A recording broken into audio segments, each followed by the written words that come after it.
let's go ahead and get started. So this is the virtual open house for the Master of Health Administration and Health Systems Management. So we're just going to go over, we're going to meet the presenters today, why George Mason, the admissions requirements, which I'll go over. And if you guys want to write in your questions in the chat as we go along through each slide, we'll save the questions and answers section till the end. And if you don't know how to participate, the chat function should be either at the bottom of the top of your Zoom. Here it is on mine. And again, like I said, any questions, you can go ahead and write them in the chat. Our presenters today is Dr. Sheingold, the director of the program, and Dr. Arayu, sorry if I don't pronounce that correct. She's assistant professor of the MHA program.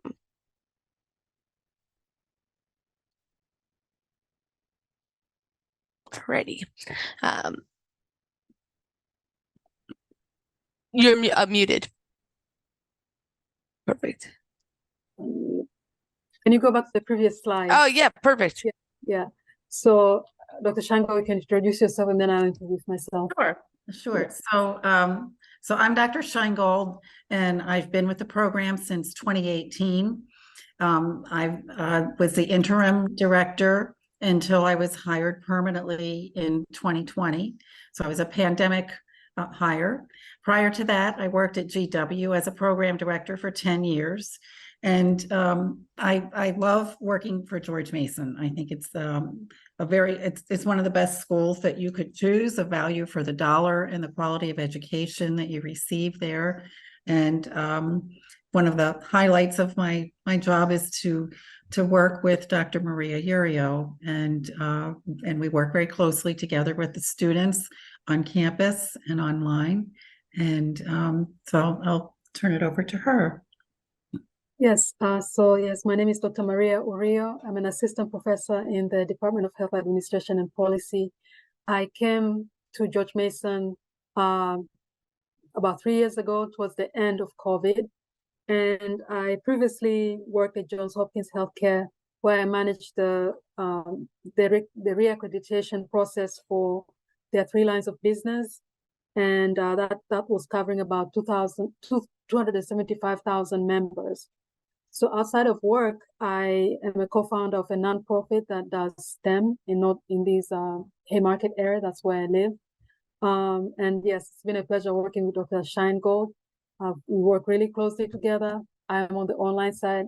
She's she oversees everything, but we work really closely together. So next slide.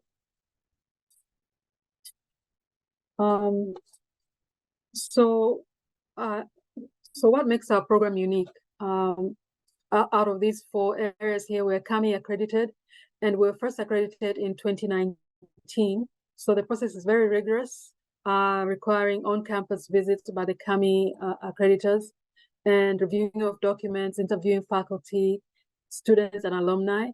And you also, by the mere fact that you're here, you understand the importance of why CAMI accreditation is important, because some employers would not fund any MHA advancement, like going to college to get a degree, if it is not CAMI accredited.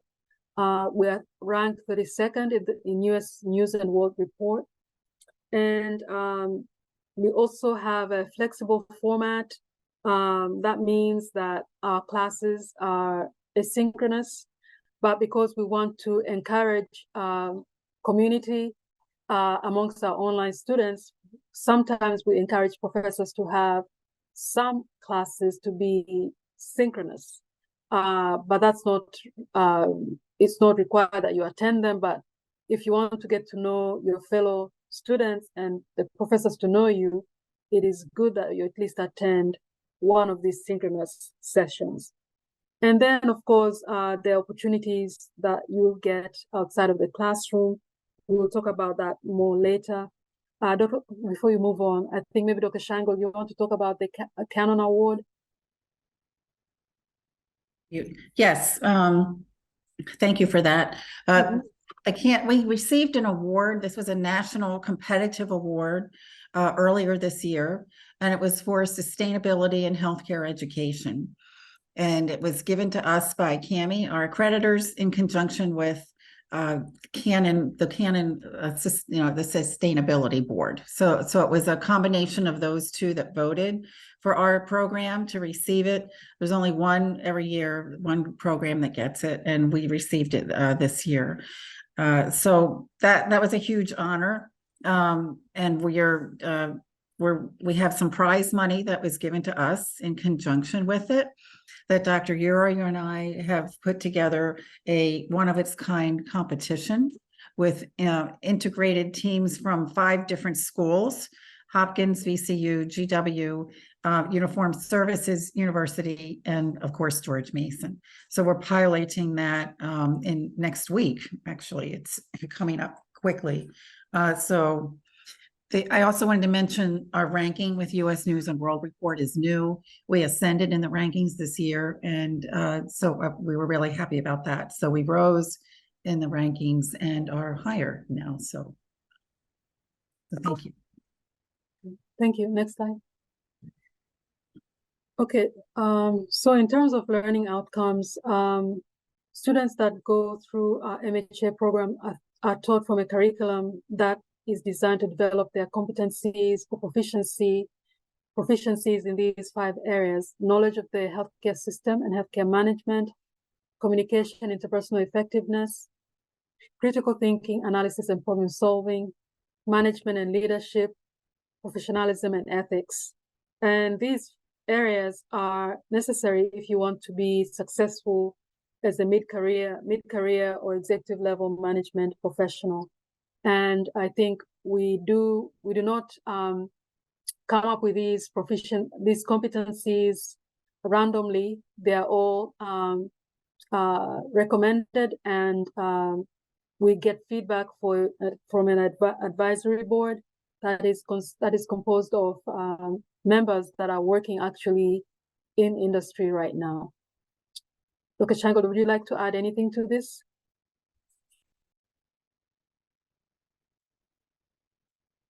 I think you explained it really well, Dr. Uriel, and our focus is employment at the end of this program.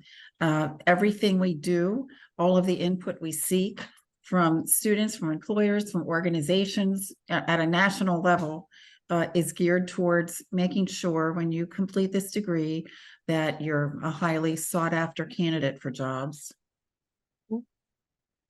Yes. Next slide. Okay.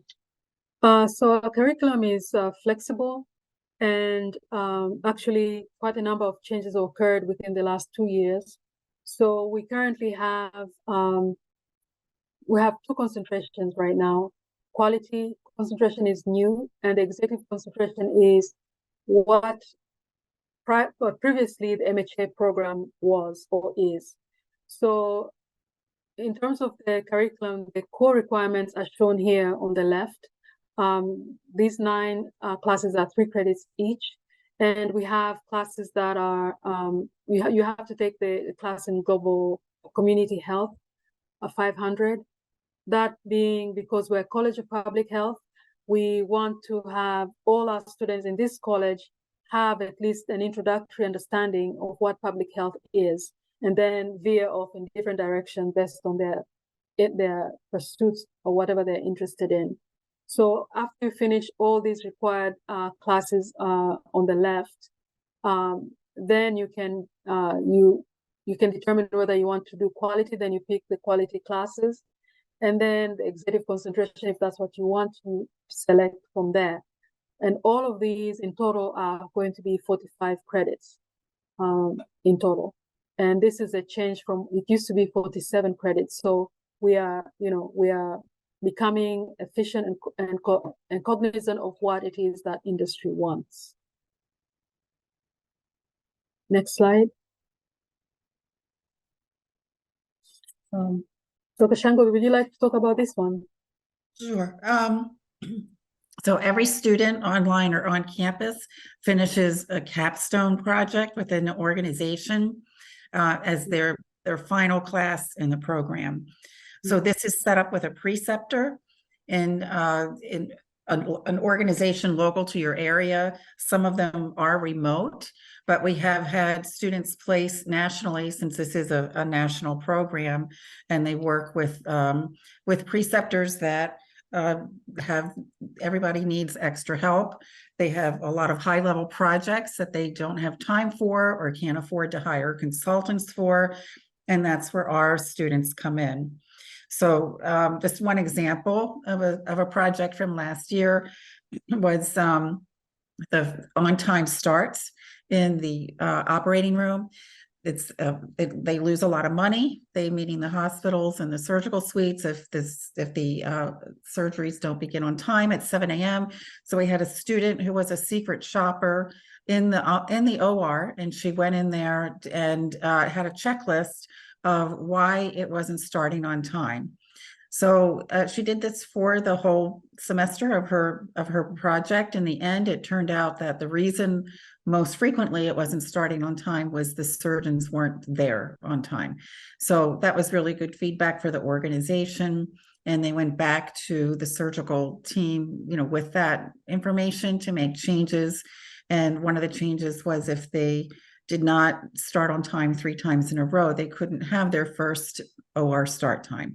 So that's just one example of so many. I mean, we've supervised hundreds, literally hundreds, Dr. Urio and I, of projects of all different types. That's just one small example. So, next slide. Okay. So aside from opportunities, aside from classwork, there are opportunities outside of the classroom. And these come through the Rising Healthcare Leaders of Mason, which is a student-led organization that is very active. And by being involved in this organization, students get the opportunity to begin connecting, interacting, networking with executives in the healthcare sector within this Northern Virginia area. So that is like a low-hanging fruit of networking and the benefits that you get by joining this organization and being very active in it. In terms of other organizations that students can take part in, is we have the National Capital Healthcare Executives, which is part of the SCHE. And again, any executive in healthcare right belongs to this SCHE, which is in Northern Virginia, it's called the National Capital Healthcare Executives Organization or Association. So another way for you to get to know your future colleagues and begin networking. In addition, we have internally in the department, the Academy Health Students Chapter that is led and advised by Dr. Debbie Goldberg. So as you'll hear of her when you become part of the MHA program. Another opportunity is attending seminar series given by faculty, given by students who are doing research, given by guest speakers and lecturers from various parts of healthcare in the healthcare world. So that is another way. And of course, the national case competition, which I'll let Dr. Sheingold talk about. Mm-hmm. Yeah, we have 2 competitions that we sponsor nationally. This is all paid for by our department. We just finished one in Atlanta that was 5 days. The students get the case. Everybody gets a case. There were 32 teams in this particular competition. They get the same case, which is a real case from a healthcare system, to analyze, to come up with a creative strategy, and then they present it to a team of judges. So they present it in several rounds until they get to 5 finalists for this particular competition. And this was with the National Health Services Executives Association. So one of the big incentives to participate is not just because it really builds out your resume, and employers like to see this kind of object on a resume. It's also because they win cash prizes. First place in this competition, the students get $5,000 apiece. and then it goes down by $1,000 for the other 4 teams, consecutively. So this is a pretty big deal. It's unique to MHA programs. They've been doing it for a long time. I think this was the 27th one for the National Association of Healthcare Executives. They focus on minority populations of students, predominantly Black populations of students, to foster executive skills and management skills, competitive skills, to really help hone you for the market. The other big one we do, Dr. Urio coaches, and that's University of Alabama, Birmingham. And that one is coming up in February. So we invest a lot in this. We pay for all the airfare, hotels, registration fees, all the food, it's a wonderful opportunity. And we include online students. So that's another thing that we offer to both pathways in the program.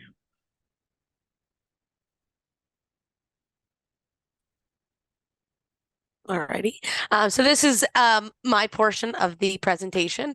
If you guys joined a little bit late, my name is Casey. I'm an admissions advisor. So if you guys have started an application or have not yet, maybe put in a request for information, or just looking, our job is to help you throughout the process of the application.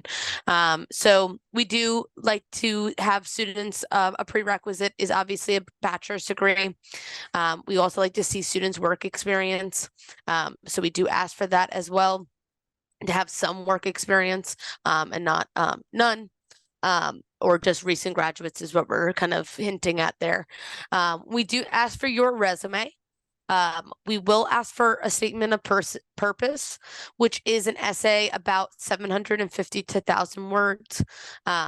And we will be able to send you those instructions as well, the correct directions of the essay. We do ask for 2 recommendations as well. Letters are accepted. We also, on the application, send your recommendations in email with a questionnaire after putting down their emails, which kind of speeds up the process a little bit, so that your recommendations aren't obligated to do the written letter. And then after that, we do a video interview. That video interview is done with your academic advisor. So if I was yours, we would do our video over Zoom, and it's usually about 10 minutes. So that's really the steps of the application process and what is needed. At the end, there is an application fee as well that is $75. And our next term, spring, is coming up. The deadlines for applications are due by December 4th. And then the start date for classes are January 8th. So just in time before the holidays, you can get your stuff in. We tell students the sooner you apply, the sooner you can get a decision with rolling admissions. And I would like everyone to utilize the chat if you do have any questions for Dr. Shingold and Dr. Arayu. And I do thank them again for taking the time to hold this open house with us. And make sure you have your setting to everyone, or just to me, or the professors, so we can see your message.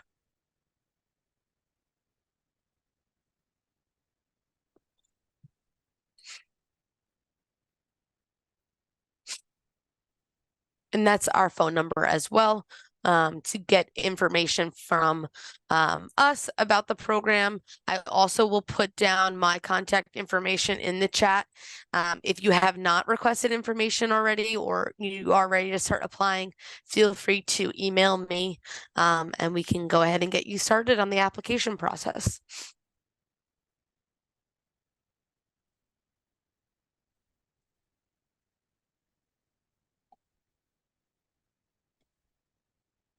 Oh, here's a good question.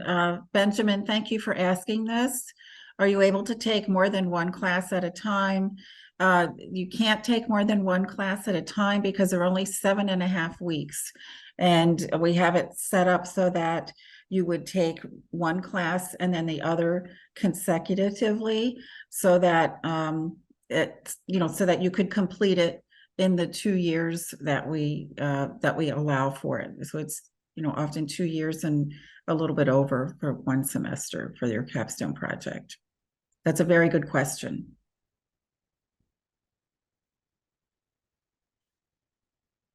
So is the program a cohort program? Well, we can't control that.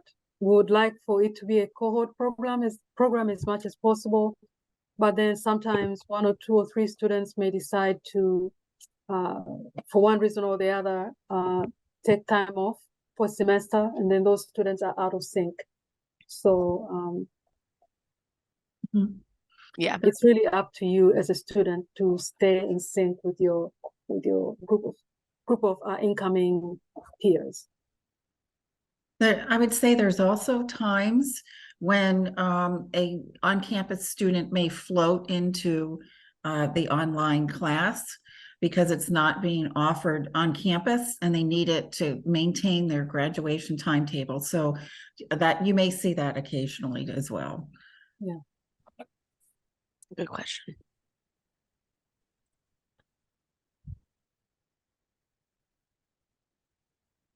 Anyone else have any other questions? Oh, that's another one. What am I looking for students?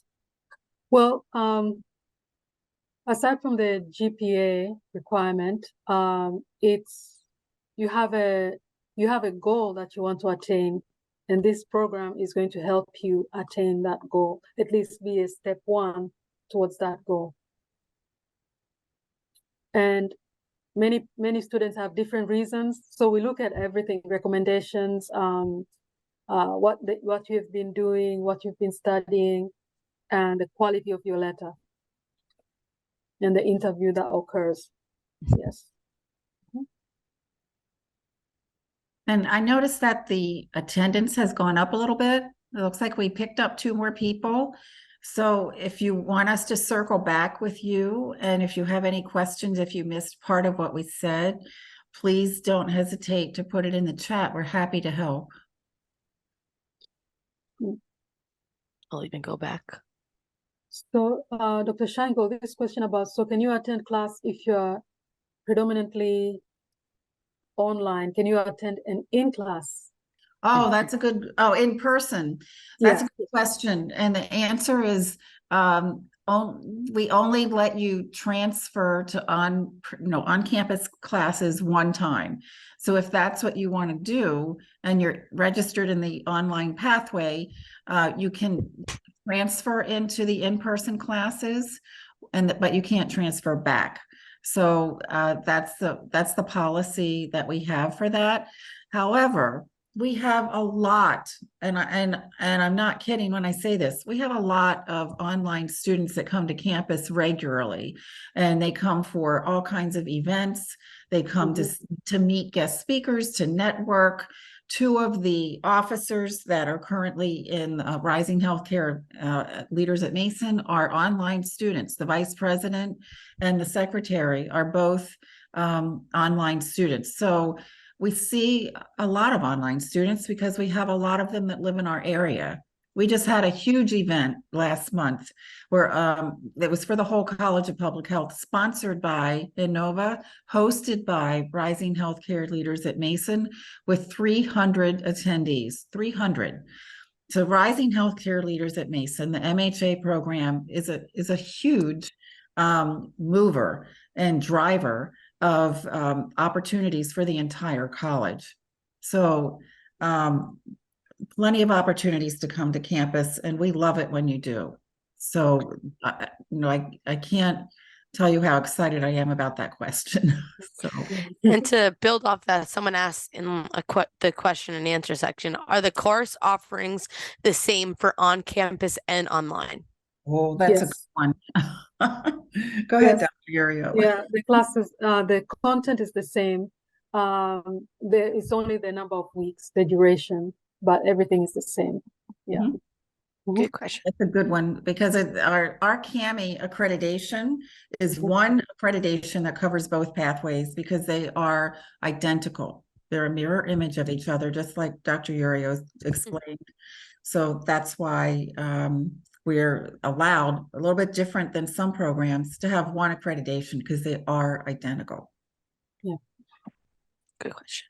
And also, when students graduate, I know this is a question that is asked a lot to the academic advisors, is when you graduate, your degree won't say anything about it being online. You will have your degree in Masters of Health Administration and won't have any indication that you took it asynchronously online. It's all just one program. I think that's correct. Yeah. I haven't. Yeah. That's I like this other question I see as the leadership of the program. What are you looking for in student applicants? Great question. We want to see self-starters.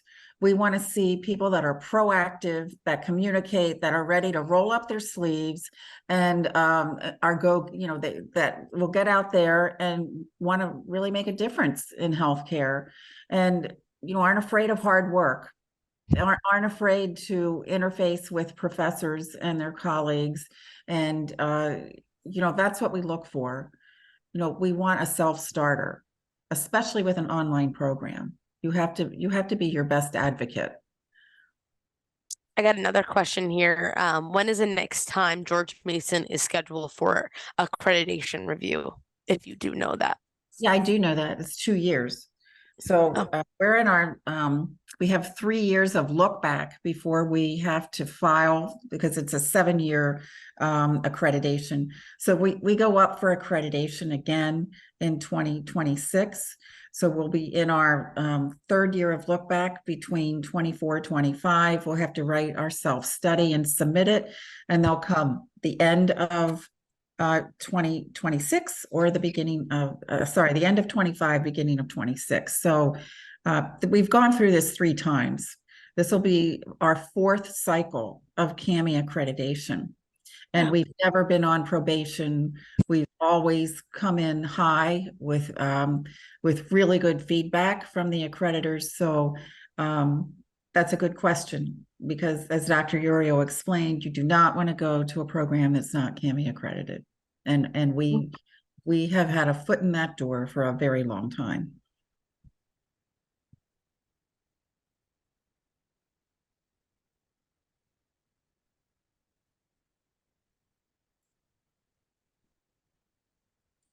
Any other questions? If you, another thing I wanted to mention as well, if anyone that's attending today knows anyone that wanted to join and couldn't join, this will be recorded. We will be able to send that out. The academic advisors will be able to send that recording out once it's published, and we will be able to share this information that has been mentioned today.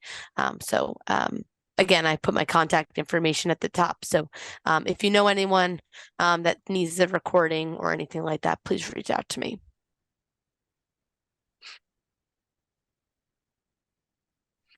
I got another question. What is the average class size? So for online, it can be sometimes 20, 15 to 20, 15 to 25, thereabouts. Yeah. Good question. Mm-hmm.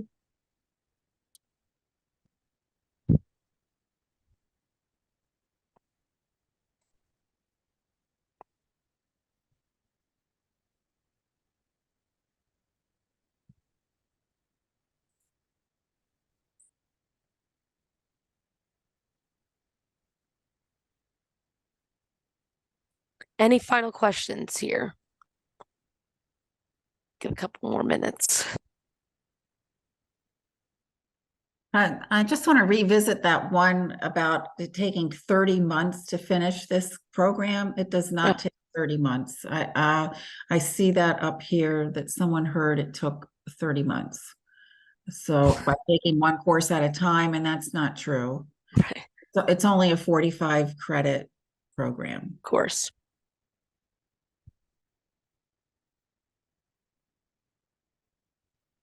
Oh, yeah, I did not see that question earlier. Good question.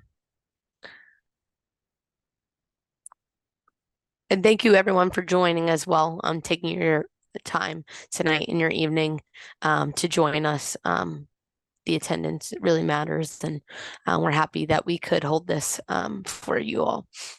Really informative for me as well. I was writing down some notes, but definitely really informative. And thank you both again. Well, thank you all for coming. Yeah. Yes. Alrighty, yeah, I don't see any more questions. So you all can start to head out, but thank you so much, everyone. Anyone has any final questions, go ahead and type them in the chat. But again, thank you to Dr. Scheingold and Dr. Uria. Thank you both. I know I appreciate it. I'm sure the attendants appreciate it. And thank you all for coming. It's been a pleasure.